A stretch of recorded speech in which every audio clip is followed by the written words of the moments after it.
Salut l'équipe, 大家好. Aujourd'hui, nouveau jour, nouvelle vidéo. Et cette vidéo, elle me vient parce qu'un élève m'avait posé une question, un de mes élèves. Il m'avait dit, Luc, j'aimerais bien pratiquer le chinois avec des locaux, etc. Je sais que c'est hyper important, mais le problème, c'est que j'habite dans un petit village complètement paumé en France. Et donc c'est assez compliqué pour moi de trouver des personnes. J'ai rencontré des Chinois quelques fois quand j'étais dans des grandes villes, mais après on a perdu contact, etc. Et dans mon petit village, c'est un peu compliqué.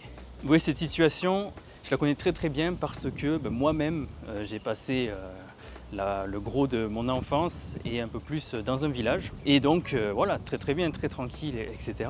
Franchement, il y a une ambiance très chaleureuse, très sympathique là-bas. Mais le problème, c'est que pour apprendre le chinois, pour trouver des personnes qui sont d'autres origines en général, ça devient plus compliqué. Et donc, je comprends tout à fait cette problématique et c'est donc le sujet de la vidéo. Comment communiquer avec des Chinois quand on n'est pas en Chine et notamment quand on est en France. Donc, il y a plusieurs solutions. Je ne vais pas commencer par les plus simples. Je vais commencer par les associations.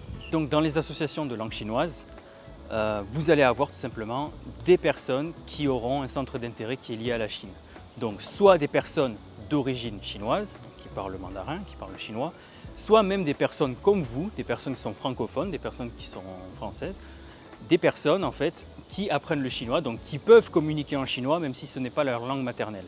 Et ça, c'est une très bonne chose parce que même avec un accent un peu français, etc., quand on parle chinois, c'est plus facile à comprendre des fois que si par exemple un anglais avec un accent anglais, vous parlez chinois, etc. Donc ça, c'est une très bonne chose. Donc première option, association de langue chinoise.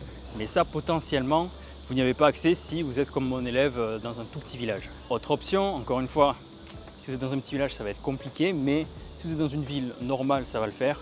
Ça va être d'aller dans tout ce qui est lié à la culture chinoise à part les associations, donc des musées par exemple. À Paris, vous en avez plein évidemment, des musées. Je sais que dans des petites villes comme Carcassonne par exemple, vous avez des expositions de temps en temps sur l'art asiatique. Donc dans de nombreuses villes, à mon avis, si on part de ce principe, vous allez avoir tout cela.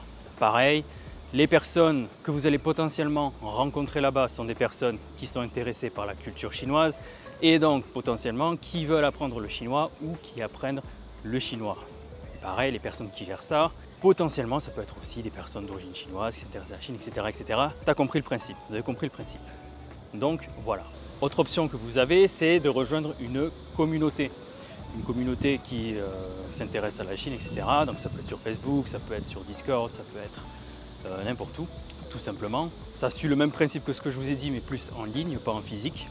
Aussi, j'en profite l'équipe pour vous dire que si vous cherchez justement une communauté de gens avec qui pratiquer le chinois, avec qui parler chinois, se faire des amis qui ont un intérêt pour la Chine, progresser en équipe, progresser ensemble en mandarin, vous avez la communauté de notre école en ligne. Vous pouvez trouver le lien pour vous inscrire juste en dessous dans la description. C'est hyper interactif, ça vous permet de progresser plus rapidement, d'être plus motivé avec des personnes qui veulent elles aussi apprendre le mandarin, donc juste en dessous dans la description si ça vous intéresse.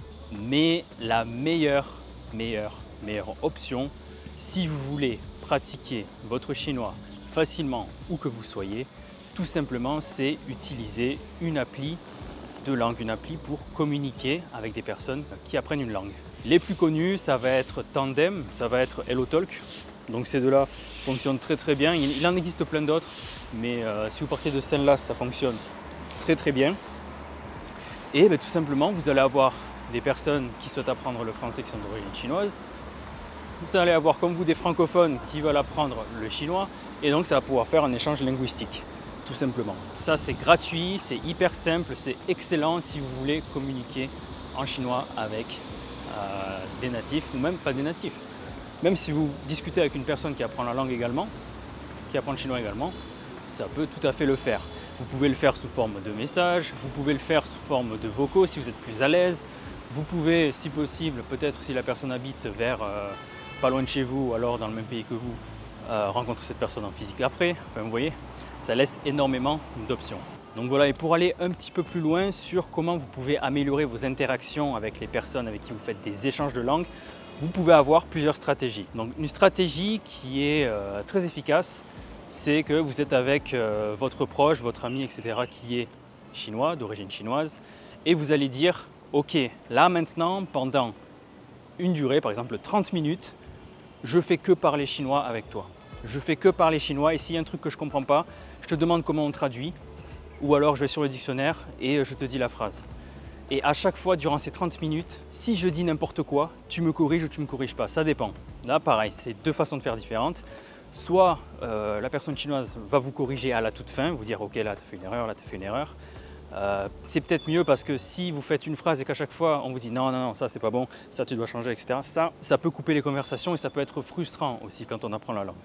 Donc voilà, échange de langue, planifié, très efficace. Et pour rester sur ce principe, vous allez avoir le fait de se faire corriger. Donc comme je l'ai dit, c'est obligatoire de se faire corriger. Si on fait tout le temps les mêmes erreurs quand on apprend, c'est inutile. Quand vous êtes avec un natif, demandez-lui de vous corriger, mais à un certain seuil. Si à chaque phrase, il vous reprend et vous dit « non mais ça c'est nul, ça change, machin », ça peut être très très frustrant et très démotivant quand on apprend la langue. Et même en termes de communication, le dialogue ne peut pas se faire si à chaque fois on s'arrête pour dire « ça c'est faux, ça c'est faux, ça c'est faux ». Donc voilà, petit tips, tranquille. S'il y a des personnes qui ne savent pas trop, qui ne connaissaient pas trop les applications pour communiquer avec des locaux, avec des Chinois, HelloTalk Tandem, ça fonctionne très très bien. Voilà. Ensuite, si vous voulez communiquer avec la communauté de notre école en ligne, c'est juste en dessous dans la description. Vous allez avoir comme vous des passionnés de langue chinoise ou des gens qui s'intéressent à la Chine pour discuter avec vous, pour communiquer, pour faire des dialogues, etc. Voilà, moi je vous laisse et on se dit à la prochaine. 再见.